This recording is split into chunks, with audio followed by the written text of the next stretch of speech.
ইসলামের দুশ্মন, এরা দেশবাসীর দুশ্মন, এরা জাতির দুশ্মন, এরা শান্তিপ্রিয় জনগণের দুশ্মন। বিগত সরকারের মন মানসিকতা নিয়ে যারা বিএনপিতে আছে তারা এই ধরনের কর্মকাণ্ডের সঙ্গে লিপ্ত হয়েছে।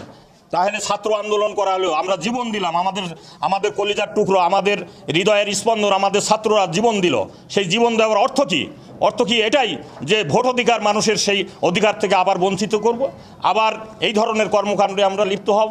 তাহলে হাসিনা আর আমাদের এই আটঘরিয়ার এইসব বিএনপির মধ্যে তফাৎ কোথায়? কোনো তফাৎ দেখছি না। তারা এই ধরনের কাজ করছে। পাকিস্তানি হানাদার বাহিনীও যা করে নাই, আমার মনে হয় তার চেয়ে বেশি বর্বরতার সাথে তারা এই বিএনপির সন্ত্রাসীরা এখানে আলমের নেতৃত্বে, আসিউরের নেতৃত্বে এই ধরনের বর্বরতা চালিয়েছে, আমাদের তছনছ করছে। আপনারা নিজেরাও দেখছেন।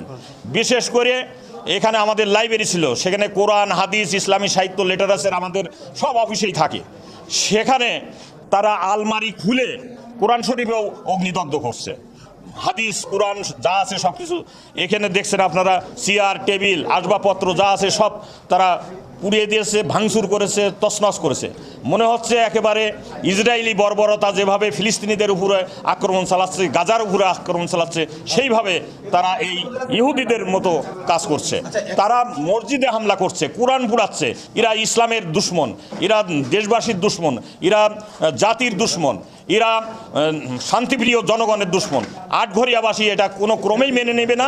এবং আমরা প্রশাসনের কাছে আমরা জোর দাবি যায় নাই, এই কুখ্যাত সন্ত্রাসী তারা দেশের কোনো মঙ্গল চায় না, আটঘরিয়ার বাসীর কোনো মঙ্গল চায় না।